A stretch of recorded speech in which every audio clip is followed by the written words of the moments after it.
تو دونوں فرشتے اس کی نماز اوپر لے جاتے ہیں، اور اگر ٹھیک طریقے سے ادا نہیں کرتا تو اس کی نماز اس کے منہ پر دے مارتے ہیں۔ اب دیکھیے کہ صرف پوری نماز قبول ہوتی ہے۔ حضرت سیدنا ابو ہریرہ رضی اللہ تعالی عنہ بیان کرتے ہیں، ایک دن میں اللہ پاک کے پیارے حبیب صلی اللہ علیہ وآلہ وسلم کی بارگاہ میں حاضر تھا۔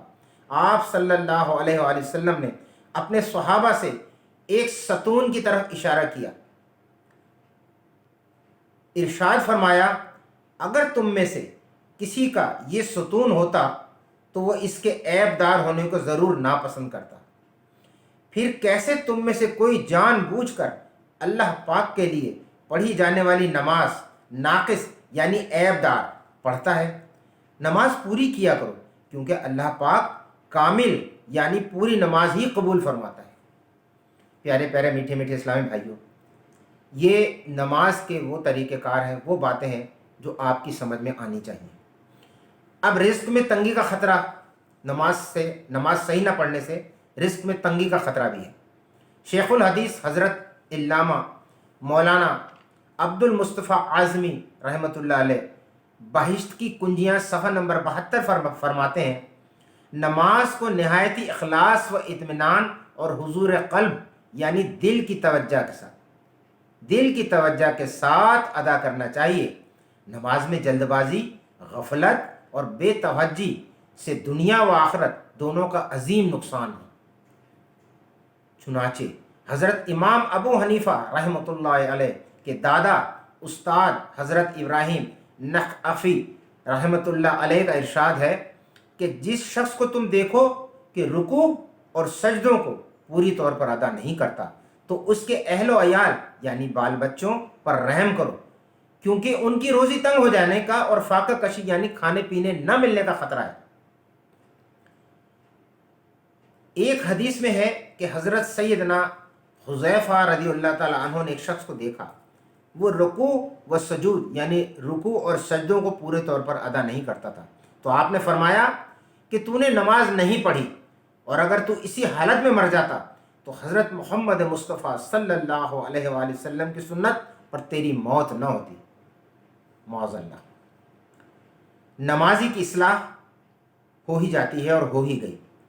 حضرت سیدنا انس رضی اللہ تعالیٰ عنہ سے منقول ہے کہ انصار کا ایک نوجوان جو 5 وقت کی نماز با جماعت سرکار مدینہ صلی اللہ علیہ وآلہ وسلم کے ساتھ پڑھتا تھا، مگر اس کی عملی حالت اچھی نہ تھی۔ تاجدار مدینہ صلی اللہ علیہ وآلہ وسلم نے فرمایا کہ اس شخص کی نماز کبھی نہ کبھی ضرور اسے گناہوں سے باز رکھے گی یعنی دور کر دے گی۔ چنانچہ ایسا ہی ہوا، تھوڑے ہی دنوں کے بعد اس نے تمام بری باتوں سے توبہ کر لی اور اس کی حالت اچھی ہو گئی۔ صلو علی الحبیب صلی اللہ تعالی علی محمد وعلی آلہ واصحابہ وبارک وسلم۔ سرکار مدینہ صلی اللہ علیہ وسلم کی بارگاہ میں عرض کیا گیا کہ فلاں شخص رات کو نماز پڑھتا ہے اور صبح کو چوری کرتا ہے۔ آپ صلی اللہ علیہ وسلم نے فرمایا عنقریب نماز اسے برے فعل سے روک دے گی۔ نماز ایک ایسی چیز ہے جو آپ کو ہر برے فعل سے روکتی ہے۔ نماز آپ کو برائیوں سے روکتی ہے، نماز آپ کو گناہوں سے روکتی ہے۔ نماز قائم کیجئے، اس سے آپ کا فائدہ ہی فائدہ ہے۔ دیکھیں، ہم نے ایک دن مرنا ہے، ہم نے قبر میں جانا ہے۔ سب سے پہلی بات جو اللہ تعالی ہم سے پوچھے گا، جو قبر میں پوچھی جائے گی، وہ ہے نماز۔ کیا تو نے نماز پڑھی؟ اگر ہم نے نماز نہ پڑھی ہوگی تو ہم وہاں کیا جواب دیں گے؟ جھوٹ ہم وہاں بول نہیں سکتے، تو میرے بھائیوں، میرے میٹھے میٹھے مدنی بھائیوں، نماز قائم کیجیے۔ ہم اللہ کو مانتے ہیں، اللہ کے رسول کو مانتے ہیں، اللہ کی کتاب قرآن پڑھتے ہیں، لیکن جو کچھ اس میں لکھا ہے اس کو نہیں مانتے، اس کو اپنے اوپر عمل نہیں کرتے۔ اللہ کو مانتے ہیں لیکن اللہ کی نہیں مانتے۔ رسول اللہ صلی اللہ علیہ وسلم کو پیار کرتے ہیں لیکن ان کی سنت پہ عمل نہیں کرتے۔ تو میری آپ سے مدنی التجا ہے کہ آپ نماز قائم کریں۔ نماز پڑھنے کے بے حد ثوابات ہیں۔ نماز، آپ فجر کی نماز کے لیے اٹھیں، گھر سے نکلیں، نماز ادا کریں صحیح طریقے سے، کچھ دیر بیٹھ کے تلاوت کریں، آپ واپس آئیں گھر، انشاءاللہ الرحمن پورا دن آپ اللہ تعالیٰ کی پناہ میں رہیں گے، آپ کو کوئی دنیا کی طاقت آپ کو نقصان نہیں پہنچا سکتی۔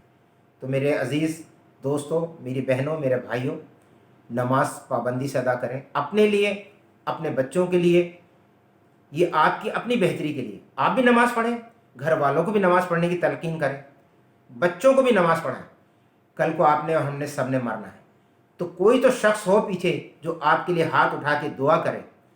ہر نماز جو شخص پڑھتا ہے اس میں جتنی بھی تلاوت کی جاتی ہے ان تمام کا ثواب ان مرحومین کو پہنچتا ہے جو اس وقت دنیا میں نہیں ہے۔ قبروں میں کئی لوگ ایسے ہیں جو اللہ تعالیٰ سے دعا کرتے ہیں کہ اللہ ہمیں دوبارہ پیدا کر، اور ہم سجدے سے سر ہی نہیں اٹھائیں گے۔ اللہ تعالیٰ عرش پر فرشتوں کو کہتا ہے دیکھو میرے بندے کیسے نماز پڑھ رہے ہیں، میں نے تو تم لوگوں کو 10,000 فرشتوں کو صرف سجدہ کرنے کے لیے، 10,000 کو رکوع کرنے کے لیے، 10,000 کو قعدے میں بیٹھنے کے لیے، اور اسی طرح تمام نمازوں کے جو اسلوب ہیں وہ ادا کرنے کے لیے رکھا، لیکن میرا بندہ سجدہ بھی کرتا ہے، رکوع بھی کرتا ہے، قیام بھی کرتا ہے اور قعدہ بھی کرتا ہے، تمام چیزیں یہ ایک میرا بندہ ادا کرتا ہے، تو یہ تم سے زیادہ اشرف ہے۔ تو ہم لوگوں کو، ہم اس نبی کی امتی ہیں جس نے اپنی پوری زندگی امتی امتی کہہ کے گزار دی۔ ہمارے لیے یہ بہت بڑا اعزاز ہے، ہم حضور صلی اللہ علیہ وسلم کی امتی ہیں۔ پوری دنیا میں کوئی بھی ایسا مذہب نہیں ہے کہ جو یہ نہ کہتا ہو کہ ہم بھی حضور کے امتی ہوتے۔ آپ کو، ہم کو فخر ہونا چاہیے کہ ہم اشرف المخلوقات ہیں، ہم حضور صلی اللہ علیہ وسلم کی امتی ہیں۔ آخر میں میری دعا ہے کہ اللہ تعالیٰ آپ کو، آپ کے اہل و عیال کو، آپ کے گھر بار کو اپنی رحمتوں کے سائے میں رکھے۔ اللہ تعالیٰ ہر شخص کو نمازی بنا دے، اور اللہ تعالیٰ اپنے حبیب کے صدقے آپ کی اور ہماری تمام مشکلات کو دور فرمائے۔ وآخر دعوانا وان الحمد للہ رب العالمین، والسلام علیکم ورحمۃ اللہ۔